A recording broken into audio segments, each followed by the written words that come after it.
আসসালামু আলাইকুম এভরিওয়ান, সবাই কেমন আছেন? আশা করি সবাই ভালো আছেন। এটা রাসেল পার্কের ভিতরে নেক্সট ভিডিও।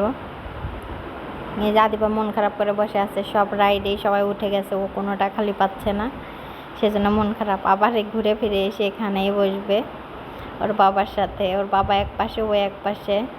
কে উঠবে? ওকে দুল খাওয়াবে, দুই পাশে ব্যালেন্স ঠিক রাখবে।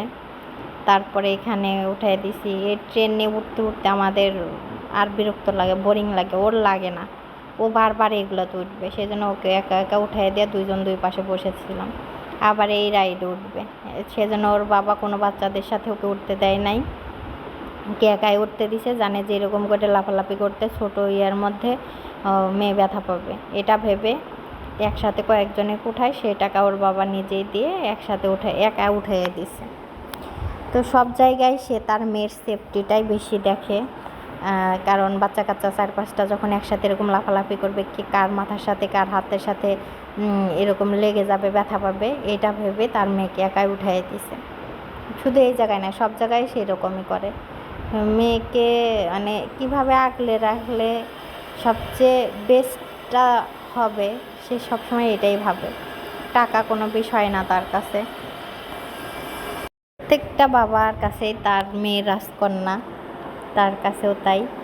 আপনারা তো জানেন যে ওর বাবা অসুস্থ, একটু আল্লাহর রহমতে সুস্থ হয়েছে। প্রায় 2 বছর হলে ওর গ্যাস্ট্রিকের প্রবলেমের জন্য পেটের সমস্যা ছিল, যা খাইতো হজম করতে পারে নাই, সেই জন্য ওর শরীরটা এইভাবে শুকিয়ে গেছে। ওর ওজন ছিল 69 কেজি, সেখান থেকে সে এখন 50 কেজিতে, 48-50 কেজিতে আসছে। তো আমাদের জন্য দোয়া করবেন সবাই, আমরা যেন ভালো থাকি, সুখে থাকতে পারি, আমাদের যেন আল্লাহ সুস্থতা দান করেন।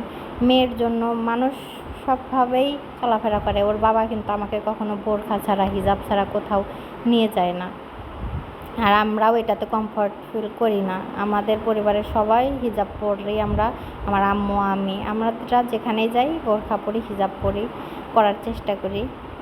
তো মেয়েকে নিয়ে এখন বের হতে হয়, সেই জন্য বের হওয়া।